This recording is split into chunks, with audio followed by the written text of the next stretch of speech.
Thank you very much, ladies and gentlemen. It's a great pleasure to be here. I'll be brief. I've spent most of the months since the 7th of October in Israel and Gaza, and have seen as much of the conflict as I think it's possible for non-combatant to see. I went to all of the massacre sites when they were still fresh. Have spent a lot of time with the survivors, the families of the hostages. I've been in the morgues of Tel Aviv, where they're still trying to identify the dead. One young man's body was only identified yesterday. And think what it takes, what you have to do to a man to make his body unidentifiable for 8 months.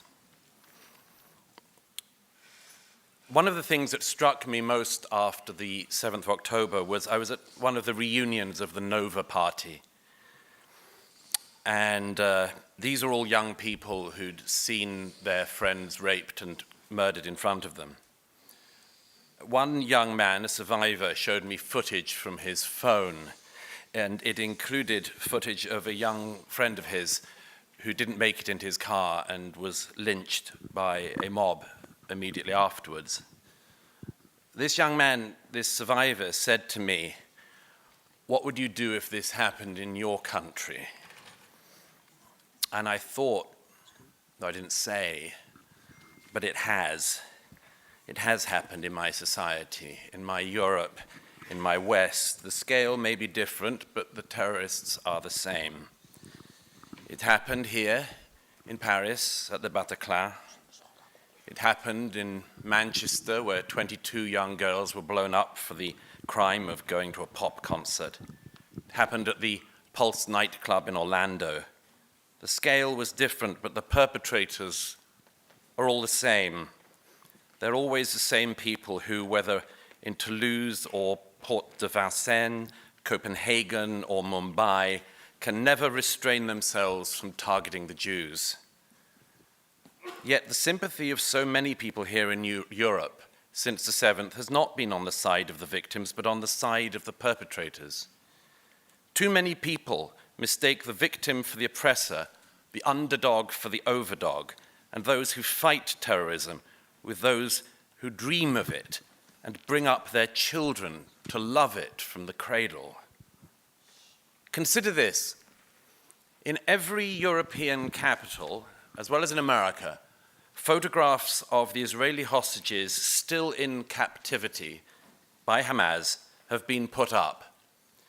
And in every city outside of Israel, they have been torn down. Think about that for a moment.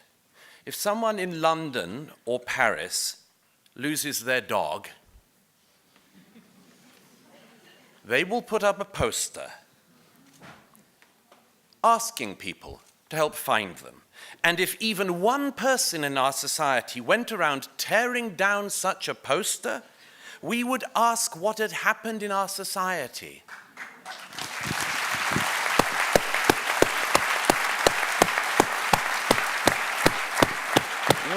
We would ask why we were producing people so pathological. We would want to find the person and punish them.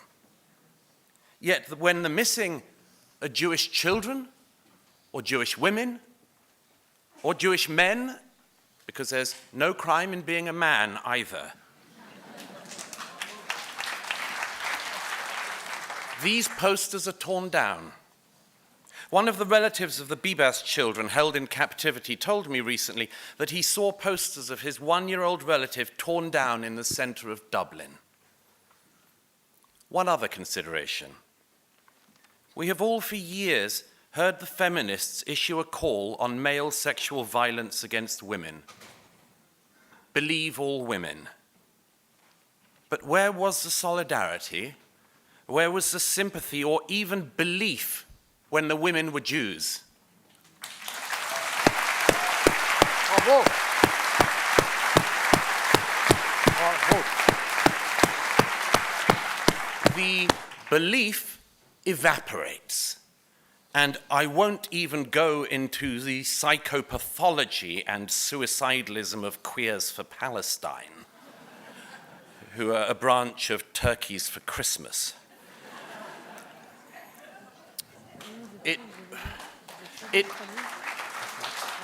It was Hamas that started this war, yet much of the world has forgotten this.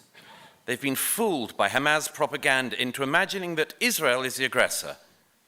Having seen this war up close, I can tell you with 100% certainty that the war would be over tomorrow, not just if Hamas returned the Jewish hostages, but if the Palestinians in Gaza brought up their children not to hate but to love.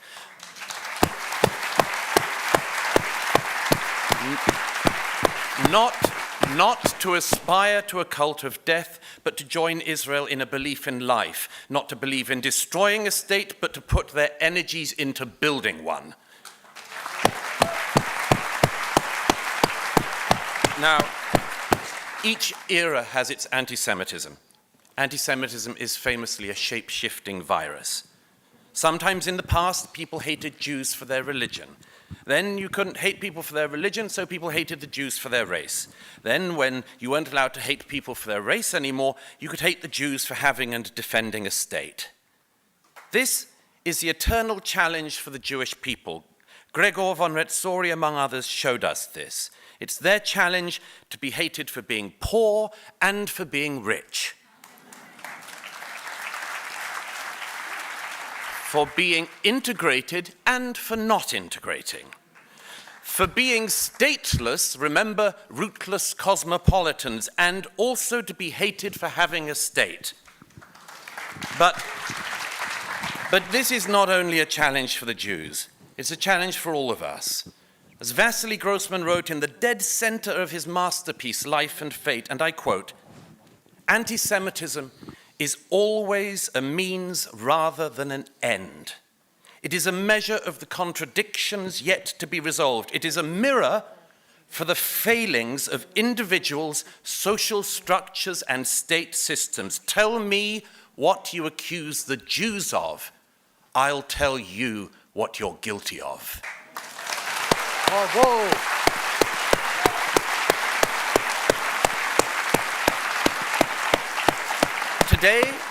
Today in Europe, this ancient hatred can come from the left and the right. We have to be alert to it and stand up to it whichever direction it comes from. Because among much else, everybody knows that anti-Semitism is an early warning sign.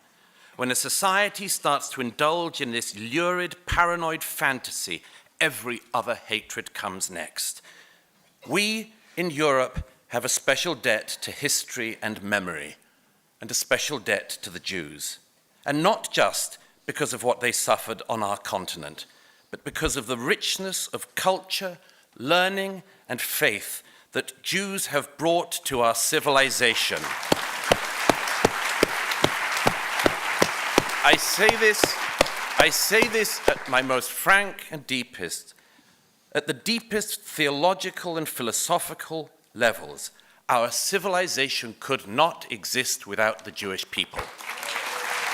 But I want to end with one piece of good news. While much of Europe and the West, from the left, from the right, from the religious to the atheists, are indulging in this ancient hatred, Israel is showing another way.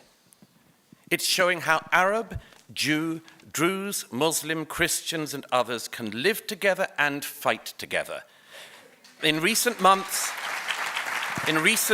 I've met heroic Muslim doctors on the front line, heroic Druze fighters, among many others in Israel. As one brave young Druze fighter said to me recently, "I think Hamas hate us even more than they hate the Jews." Israel knows what it is fighting for. And it knows that it's fighting not just for its survival, but the survival of all of us. When Israel is attacked, it stands up for itself. When Israelis are most barbarously assaulted, they don't fidget and wonder what to do, they fight. Because, and I'll finish on this, whether in Spain in the 15th century, Europe in the 20th century, or the Arab world for many centuries, the situation of the Jews has always been at its most perilous when Jews are prominent and weak. Since a lack of prominence does not seem possible to the Jewish people, Thank God. That leaves only one option: prominent and strong. And it should be not only Israel that follows that model, but us too. Prominent, strong, united, and resolute.